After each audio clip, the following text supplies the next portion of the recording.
Saran saya, kalau belum jelas uang itu mau diapakan, jangan dikembalikan. Ditunggu saja dulu prosesnya sampai selesai seperti apa. Dan kalau memang ada korban, ya kan, ada korban kemudian dikriminalisasi dan dikorbankan oleh proses penegakan hukum ini.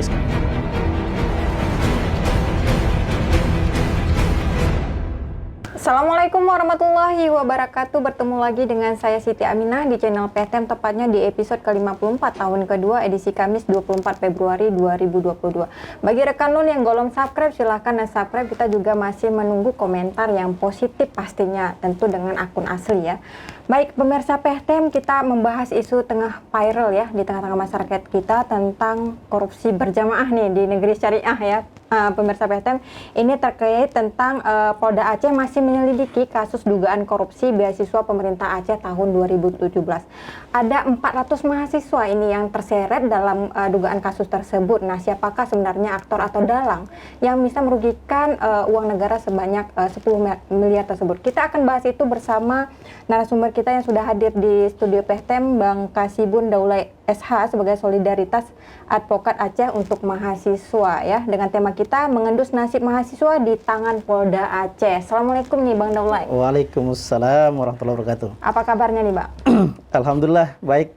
Alhamdulillah sehat nih Mbak ya. Sehat. Sehat. Ya, ini sedang viral nih di tengah masyarakat kita di Aceh ya. Soal korupsi berjamaah di negeri syariah. Tapi sebelum itu nih Bang Daulay, bagaimana nih tahap proses awal kasus korupsi ini? Bagaimana cara, maksudnya dari anggaran dari mana, kemudian disalurkan kepada siapa, dan ini seperti apa historinya? Iya, yang saya tahu ini kan dari yang berkembang juga di media dan juga apakah di media yang cetak atau juga di media sosial dan juga media online. Anggarannya kan 2017 ya, 2017 kemudian terjadi modus operan yang mana dana itu sebenarnya katanya awalnya berasal dari pokir. Kalau pokir itu kan kepanjangan dari pokok-pokok pikiran dari anggota DPRA, kemudian disalurkan ke mahasiswa.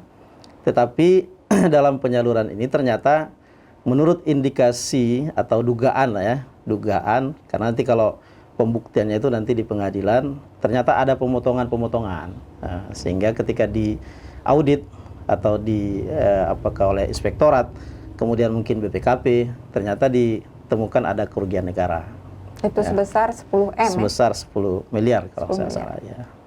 Nah itu tahun 2017 itu ya, anggaran dari pemerintah. Iya, dari APBA. APBA 21,7 miliar ya. Iya, 21. Kemudian itu diusulkan oleh DPRA itu sebanyak 938 penerima beasiswa dan 68 itu mengusulkan secara mandiri. Apakah memang dana ini Bang Daulay itu siapa pelaksananya? BPSDM atau seperti apa? Kalau pelaksananya kalau saya nggak salah itu BPSDM ya, kayak di bawah koordinasi mereka atau di bawah pokja mereka lah mungkin itu ya, atau di dinas mereka. Tapi kan yang jadi permasalahan sekarang adalah bahwa ternyata dana ini tidak sepenuhnya diperuntukkan untuk mahasiswa itu. Nah, misalkan tadi ada terungkap ketika kita buka satu konferensi pers, ditemukan data ada berapa orang juga yang sudah melapor ke kita. Misalkan ada dana yang dialokasikan ke mahasiswa yang S1, S2, S3. S1 misalnya dikasih 25 juta per orang ya kan? Itu per mahasiswa. untuk S1 25 juta nih Bang Daulay. 25 juta. Atau ada yang 30 malah. Tetapi yang benar-benar diterima oleh mahasiswa itu ternyata hanya 2.500.000. Hanya 3 juta gitu kan. Jadi hampir cuma 10% dari apa yang anggaran yang sebenarnya. Oke, secara real untuk datanya sendiri nih Bang Daulay, untuk S1, S2, S3 berapa sebenarnya beasiswa yang seharusnya mereka terima? Seharusnya? Itulah tadi kan bervariasi. Katanya ada yang S1 dapat 25 juta, ada yang 30, ada itu S2 ada yang 35, ada yang dokter juga dapat 40. Nah, itu per orang, per mahasiswa yang diimpun oleh oleh lembaga yang kita sebutkan tadi. Kemudian ada pemotongan-pemotongan yang menurut kita itu atau menurut penyidikan di Polda Aceh itu ada indikasi korupsi. atau ada indikasi korupsi. Sehingga dilakukan penyidikan. Cuman sekarang kenapa kemudian dia jadi viral kan? Karena ternyata ini dari pernyataan dari penyidik Polda sebenarnya. Ya, jadi penyidik Polda mengatakan bahwa akan dilakukan upaya atau himbauan terhadap mahasiswa, katanya jumlahnya ada 400 orang, agar mengembalikan uang yang ada indikasi bahwa mahasiswanya itu tidak memenuhi syarat sebagai penerima sebagai penerima beasiswa. Makanya kami dari advokat solidaritas advokat solidaritas untuk mahasiswa memberikan satu gagasan atau sebagai fungsi kita sebagai advokat juga sebagai penegak hukum di dalam undang-undang advokat memberikan satu pandangan, jangan latah mahasiswanya untuk mengembalikan uang itu. Yang atas himbauan Polda itu jangan latah dia kan. Kenapa jangan latah? Karena yang selama ini yang kita lihat proses penyidikan itu kalau sudah uang dikembalikan itu seolah-olah kan ada pengakuan bersalah. Ada pengakuan bersalah, oh ternyata saya korupsi gitu kan. Jadi kadang-kadang itu dijadikan sebagai barang bukti, bukan sebagai uang untuk pemulihan kerugian keuangan negara atau pemulihan terhadap perekonomian negara. Tetapi malah dijadikan barang bukti. Makanya karena ini kasus pidana, kalau menurut saya secara pribadi dan juga dengan teman-teman tim tadi, kalau pidana itu kan yang dikejar bukan formilnya. Kalau formil penerimanya mahasiswa. Tetapi harus dikejar itu adalah materialnya. Siapa sebenarnya yang melakukan korupsi? Aktor ya. Aktor dari korupsi ini. Kalau istilah kita, kalau dalam undang-undang kalau di pemilu itu ada namanya tindak pidana TSM, terstruktur, sistematis, masif. Kalau menurut pandangan saya ini sebenarnya terstruktur, sistematis, masif. Jadi tidak mungkin itu dilakukan oleh mahasiswa secara sendiri-sendiri atau personal. Pasti dilakukan oleh seseorang atau orang tertentu atau yang seharusnya bisa dijadikan sebagai orang yang bertanggung jawab terhadap tindak pidana tersebut. Kan dalam pidana itu ada yang dianggap atau yang diduga keras, dia sebagai orang yang bertanggung jawab terhadap perbuatan tindak pidana itu. Oke, baik pemirsa PTM, karena seperti yang kita ketahui bahwa ada 38 mahasiswa yang memang mengembalikan dana beasiswa tersebut kepada Polda Aceh ya. Ini Bang Daula ya, terkait tentang pengembalian ini, apakah memang itu tidak perlu dilakukan mahasiswa atau ini hanya gertakan saja dari Polda Aceh atau seperti apa? Itulah kalau pandangan saya sebagai advokat, karena ini masih prosesnya penyidikan, kalau dalam KUHAP di pasal 1 angka 2 dikatakan, penyidikan itu bermaksud untuk membuat terang benderangnya perkara.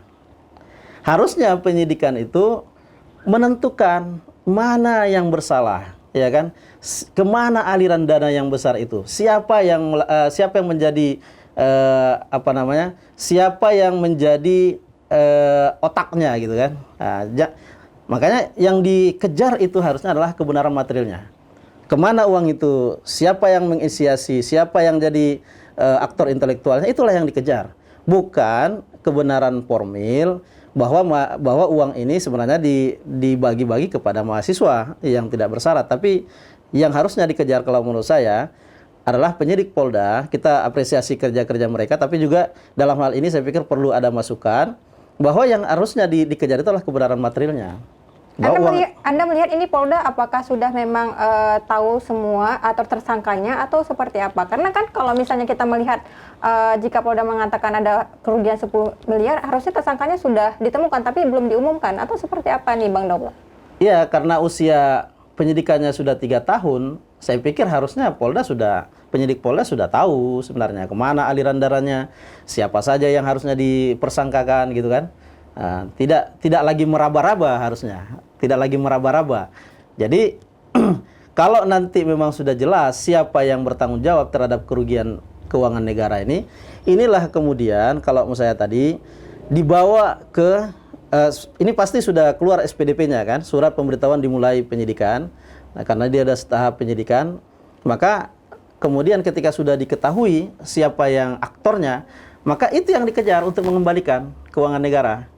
untuk memulihkan kerugian keuangan negara. Apa yang menyebabkan ini Polda Aceh tidak mau misalnya mengungkapkan nama? Karena kan kalau misalnya dari media sudah diberitakan bahwa ada juga korlapnya yang memang memotong itu mengembalikan 192 juta. Nah, ini artinya namanya sudah ada nih, nama-nama orang-orang aktor di balik dalam korupsi beasiswa ini, Bang Daulat. Kalau menurut saya korlap itu juga orang yang disuruh. Disuruh. Nah, karena kayak saya bilang tadi, ini sebenarnya korupsi terstruktur, sistematis, masif. Jadi bukan berjalan alamiah saja dia, tapi sudah direncanakan. Makanya ini dia sistematis. 400 mahasiswa loh. Ini sudah direncanakan.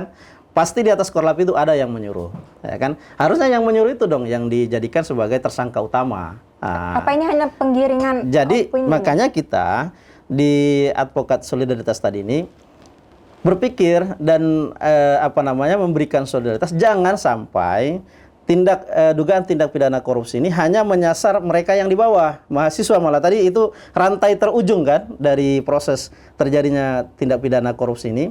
Jangan malah mereka yang disasar, kemudian dibawa ke meja hijau atau diadili. Kemudian yang aktor tadi itu yang menyuruh korlap ini itu bebas, dibiarkan sehingga publik merasa oh ini nggak adil.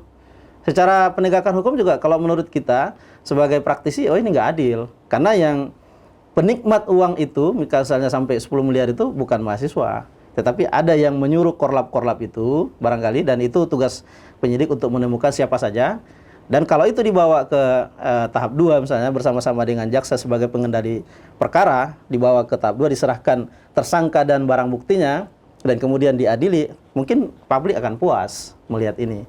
Bahwa benar, bahwa apa yang dikerjakan oleh Polda, benar bahwa itu adalah murni penegakan hukum, bukan karena kepentingan di luar dari penegakan hukum itu sendiri. Jadi Anda melihat ini teknik penyelidikan ini salah dilakukan oleh Polda, Bang Daulat, karena Anda melihat tadi bahwa kenapa 400 mahasiswa itu harus diselidiki, bahwa kita juga tahu bahwa 400 itu adalah orang-orang atau mahasiswa yang tidak memenuhi syarat di dalam pengambilan beasiswa. Apakah itu tidak disebut dengan korupsi, Bang Daulat, atau hanya penyelewengan administrasi? Makanya tadi kita bilang tadi, tadi kan kalau misalkan kalau disasar mahasiswa itu di mana disasarnya? Kalau terkait dengan ada pemalsuan dokumen misalnya, dia mengaku sebagai mahasiswa tapi ternyata bukan mahasiswa, kan? Dia ada KTA-nya, kartu anggota sebagai mahasiswa, ternyata palsu.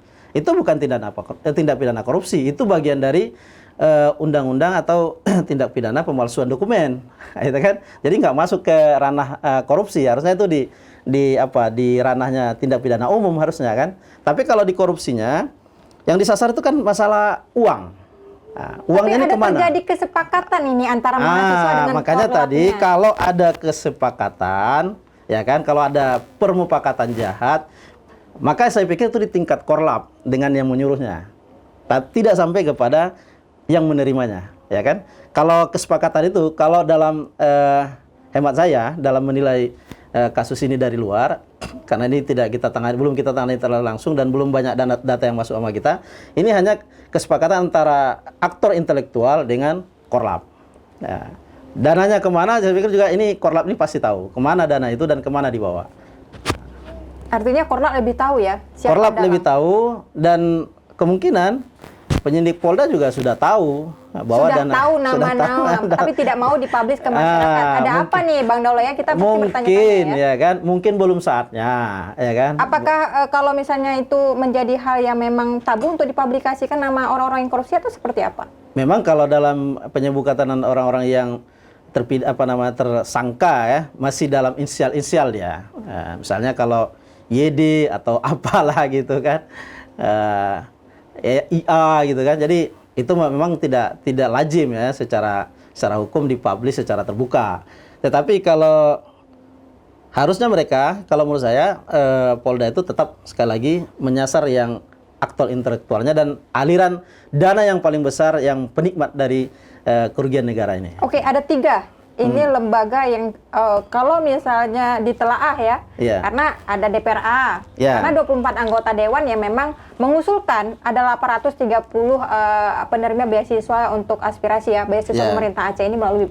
Kemudian ada BPSDM sebagai pelaksananya, apakah kena? Dan yang ketiga adalah mahasiswanya, 400 mahasiswa ini. Dan 400 kemarin dikembalikan, 38 mahasiswa mengembalikan uang ini, Bang Apakah ini prosesnya seperti apa pengembaliannya? Apakah itu melalui ancaman atau dijemput atau seperti apa? Kalau menurut saya pengembalian keuangan negara itu nanti kalau sudah jelas siapa tersangkanya.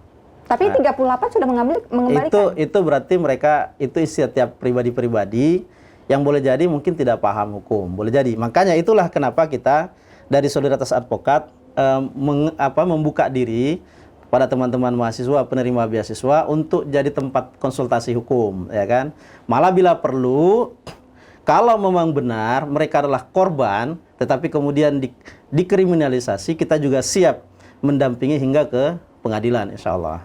Jadi kita dampingi mereka, dan itu gratis, insya Allah.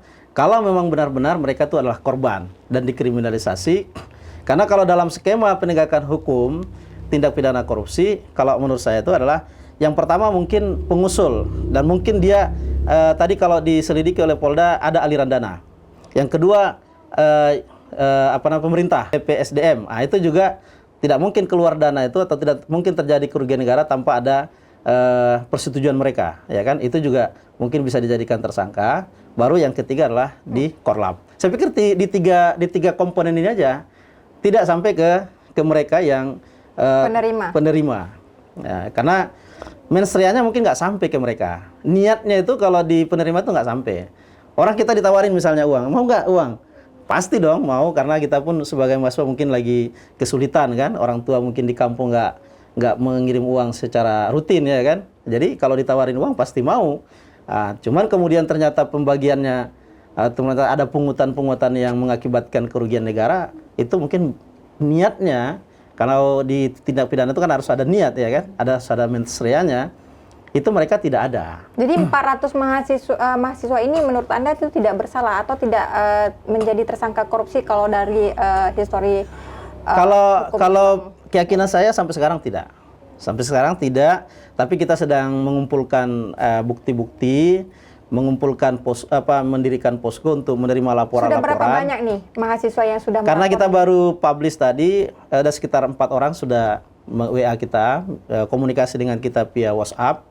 Nanti kita dalami, kita kita analisis secara hukum tindak pidana korupsi, ada hukum KUHAP, kitab undang-undang hukum acara. Nanti kita lihat apakah memang menemui apakah ada memang unsur-unsur korupsinya, nanti kita akan pilah-pilah.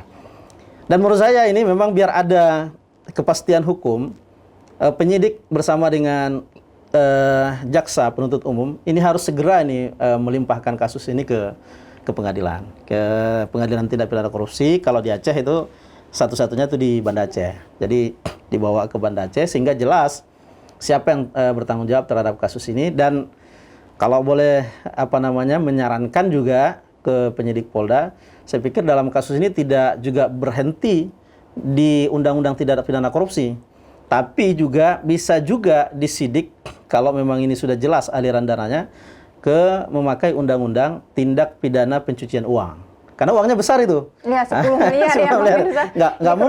Nggak mungkin habis untuk belanja-belanja aja kan. Pasti mungkin dipakai untuk beli ini, beli aset, atau untuk kepentingan A, kepentingan B. Berarti kan ada upaya untuk pencucian uang. Jadi jangan berhenti di tindak pidana korupsinya.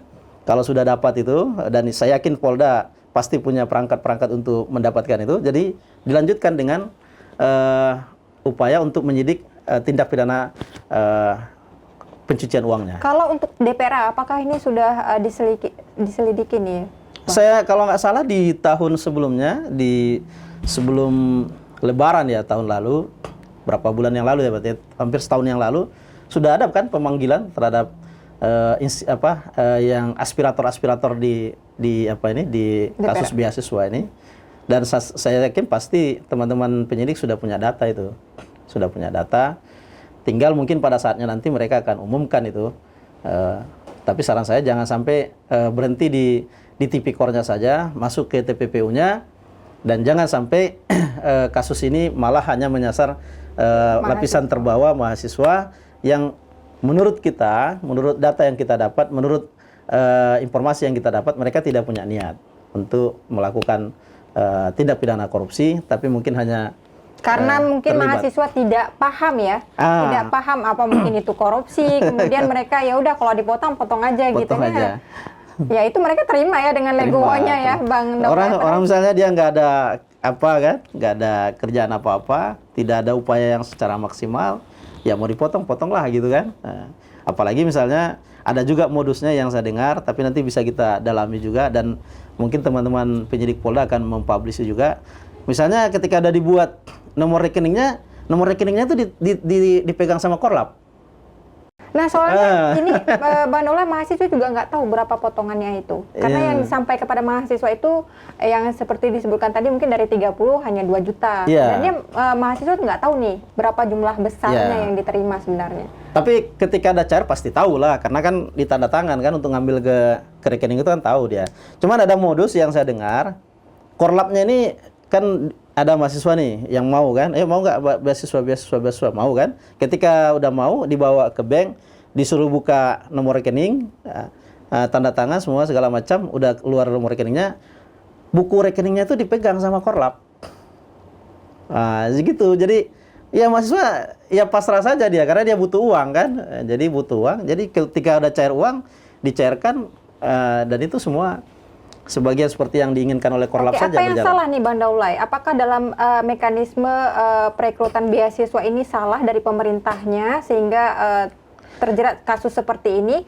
Karena kita melihat kalau dari prosedur ya pemirsa PTEM dana aspirasi ini yang diusulkan oleh DPRA itu tidak ada kerjasama dengan misalnya instansi kampusnya seperti itu, sehingga siapa aja yang sesuai dengan keinginan DPRA bisa mengajukan. Artinya ini tidak sesuai dengan tepat sasaran nih Bang Daulay. Iya. Kalau menurut saya tidak ada yang salah. Yang salah justru di situ ya pelaku apanya tuh otak intelektualnya, pelaku tindak pidana intelektualnya, karena memang dari awal dia sudah merencanakan itu. Dia sudah merencanakan mencari orang-orang yang memang bisa mereka lakukan pemotongan-pemotongan. Jadi kalau dari ini sebenarnya juga terhadus prosesnya mungkin di dinasnya ya kurang ketat lah ya, karena juga mungkin dipaksakan oleh aspirator, dalam hal ini mungkin anggota DPRA ya, harus terima ini, harus terima A, harus terima B dan seterusnya, daftar-daftar yang sudah disetorkan mungkin harus diterima sehingga mereka tidak bisa berbuat apa-apa. Nah, jadi makanya saya bilang tadi rasa keadilan publik, rasa keadilan masyarakat Aceh terganggu ketika yang mau disasar oleh penyidik Polda Aceh itu adalah mahasiswa. Nah, mungkin rasa keadilan rasa keadilan publik atau masyarakat hukum Aceh mungkin akan bangkit dan merasa puas lagi dengan kinerja Polda Aceh dalam menyidik kasus ini. Mungkin kalau memang nanti ke depan dalam mengumumkan siapa saja tersangkanya, memang benar-benar secara fakta hukum yang menikmati hasil dari korupsi ini adalah mereka yang tersangka ini. Dan mereka lah yang bertanggung jawab ke pengadilan dan mungkin nanti diputus bersalah dan menjalani hukuman sebagaimana yang diputuskan oleh majelis hakim. Publik akan kembali terrecovery rasa kekecewaannya. Kalau saat ini lagi kecewa. Berarti Anda lagi kecewa dengan penyelidik nih ya, Bang? Iya, ini kita menyuarakan ini di grup-grup WA juga, di teman-teman di advokat, teman-teman alumni hukum itu banyak memperbincangkan ini. Banyak memperbincangkan kok bisa begini gitu. Mungkin kan. untuk menangkap tikus yang besar harus menangkap tikus-tikus yang kecil dulu nih, Enggak, Bang. malah justru untuk menyelamatkan tikus besar. Oh gitu. Jadi menangkap tikus kecil untuk menyelamatkan tikus besar. Nah, ini yang jadi yang ditangkap oleh publik, termasuk alumni saya di Unsia melihat, oh ini kayaknya menyelamatkan tikus besar perlu mengorbankan tikus kecil. Jadi 400, mohon maaf ya, bukan berarti 400 mahasiswa dianggap jadi sebagai tikus, tapi 400 mahasiswa ini menjadi korban ini. Iya, korban. Makanya saya bilang tadi dari awal, jangan sampai mengejar kebenaran formil. Kalau formil itu kan tanda tangannya, kemana, nomor rekeningnya gitu. Tapi harus mengejar kebenaran material. Bahwa fakta hukumnya uang ini kemana gitu. Dipakai untuk apa. Dan untuk siapa. Itulah yang harusnya dijadikan tersangka dan diseret ke pengadilan. Kalau yang diseret ke pengadilan adalah mahasiswa, pasti publik bereaksi. Publik bereaksi dan menganggap ini tidak adil. Ya sekarang aja kita misalnya bisa melihat ya, karena banyak masyarakat juga mempertanyakan kenapa harus mahasiswa yang diselidiki, karena mahasiswa hanya penerima. Nah, bagaimana dengan aktor atau dalang di balik itu, apakah sudah ditemukan atau diumumkan siapa-siapa saja? Nah, ini tentu menjadi pertanyaan masyarakat PTM ya semuanya. Nah, Bang Daulay, ini dari 38 mahasiswa yang mengembalikan, ada nggak resiko ketika 400 mahasiswa ini tidak mengembalikan dana tersebut? Kalau yang saya pahami dalam Undang-Undang Tipikor, sebenarnya uang dikembalikan tidak menghentikan proses hukum. Jadi kalau saya korupsi misalnya, kemudian saya balikin, proses korupsi tidak berhenti. Kalau di dalam Undang-Undang Tipikor tidak berhenti. Cuman itu bisa membuat mungkin jaksa penuntut umum karena kerugian negara sudah terpulihkan nanti menuntut dengan ringan. Itu saja. Nah, jadi kalau ada mahasiswa yang sudah mengembalikan dan itu dijadikan sebagai dalil, oh berarti dia saja sudah ngakui dia korupsi. Ya udah seret ke pengadilan. Nah, itu kan jadi. Oke, menurut Anda dari 38 ini hanya gertakan benar-benar terjadi pengembalian atau memang ini itu kalau secara itu saya nggak tahu apakah benar pengembalian ada. Tetapi yang saya pahami selama ini dari sejak 2017 saya berkutat di pengadilan, menangani membela dan mendampingi terdakwa atau tersangka korupsi. Biasanya penyidikan yang mengatakan harus dikembalikan itu malah dijadikan sebagai dalil bahwa tersangka saja sudah ngaku. Nah, gitu. Gitu ya. Nah, untuk jadi memperkuat kali ya ini ya. Iya, malah itu dijadikan jadi barang bukti. Jangan sampai teman-teman mahasiswa yang pertama dia sudah korban, ya kan? Harusnya tadi misalnya uangnya 30 juta, hanya dapat 4 juta. Kemudian korban lagi, dia mengembalikan 30 juta. Kan 2 kali korban, ya kan? 2 kali korban. Korban yang ketiga lagi nanti malah diseret ke pengadilan. Itu 3 kali korban dia. Berarti secara hukum 400 mahasiswa ini memang tidak bersalah sekalipun nanti dia dijadikan sebagai Kalau tersangka. secara hukum harusnya mereka ini dijadikan saksi. Saksi bukan tersangka. Bukan sebagai tersangka. Dijadikan saksi, malah kalau dalam undang-undang perlindungan saksi ini harusnya dilindungi. Nah, kalau mereka mau bersaksi dengan legowo dan teman-teman penyidik membuka itu, harusnya mereka ini dilindungi. Tidak sebagai tersangka, tapi sebagai saksi. Tapi kan ini daftar nama-nama penerima beasiswa sudah ada ya. Pastinya di BPSDM itu ada dari 938 penerima beasiswa itu dari dalam negeri dan luar negeri ya Bang Daulay ya. Yang penerima ini S1 sampai dengan S3. Nah, dan itu paling besar itu berapa nih Bang Daulay, setahu Bang Daulay ini? Itulah yang saya dengar S3, tadi 50, baru 40 tadi. 40 juta. Jadi kecil sekali sebenarnya. Kecil sekali jumlahnya, makanya publik merasa terenyuh kan, kenapa uang sekecil itu udah dipotong lagi, malah mereka harus diseret menjadi yang disasar untuk melakukan pertanggungjawaban hukum, ya kan, tindak pidana. Apalagi udah terbayang itu kan, oh nanti ya masuk penjara, berada di jeruji besi gitu kan, itu udah mulai terbayang tuh. Itu mereka itu yang terima beasiswa itu mungkin sudah nggak enak tidurnya. Ini possible nggak untuk 400 mahasiswa ini mengembalikan semuanya? Karena yang kita lihat juga mahasiswa ya, ketika dia menerima tidak punya uang, apalagi mengembalikan. Iya, udah pasti tidak punya uang. Pasti dia harus mungkin jual ini, jual itu kan. Makanya kita dari Solidaritas Advokat tadi membuka diri untuk jadikan tempat konsultasi. Mana celah hukum, mana yang sebenarnya. Maka sesuai dengan penyidikan, kita berharap dikembalikan ke sana. Dikembalikan ke KUHAP. Bahwa penyidikan itu adalah untuk untuk membuat terang benderangnya perkara, bukan malah kabur kan. Ini malah jadi kalau istilah kita di pengadilan itu error in persona ini jadinya. Nggak jelas siapa personalnya yang melakukan yang melakukan tindak pidana ini. Nanti jangan-jangan ya kan, jangan-jangan karena personalnya sudah kabur, malah nanti ujung-ujungnya SP3. Keluar surat perintah penghentian penyidikan. Ini sering terjadi di Indonesia. Ini yang orang takut sebenarnya, publik takut. Ini sebenarnya upaya untuk menggiring ke sana gitu kan. Mungkin kalau misalnya sudah tertangkap tikus yang besar nanti udah berhenti gitu ya. Artinya ini di-errorkan dulu publik. Nih kasihan dong mahasiswa. Ya udah perkaranya dihentikan. Nah, gitu. Itu jadi nggak adil kan. Jadi makanya ada kemungkinan terjadinya penghentian, atau tadi tangkap tikus kecil untuk mengamankan tikus besar. Ini tentunya ini strategi politik yang jahat iya, ini dan itu, kejam ini kalau misalnya kita lihat Bang Daulay. ya itu jadi sistem penegakan hukum yang mengecewakan publik. Mengecewakan publik karena masyarakat Aceh saya pikir, apalagi negeri berseriah, itu sangat mendukung penegakan hukum kalau benar-benar dilakukan. Sekali didukung oleh masyarakat Aceh.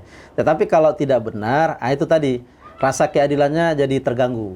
Ya, terganggu. Kok malah orang yang sudah korban lagi gitu kan.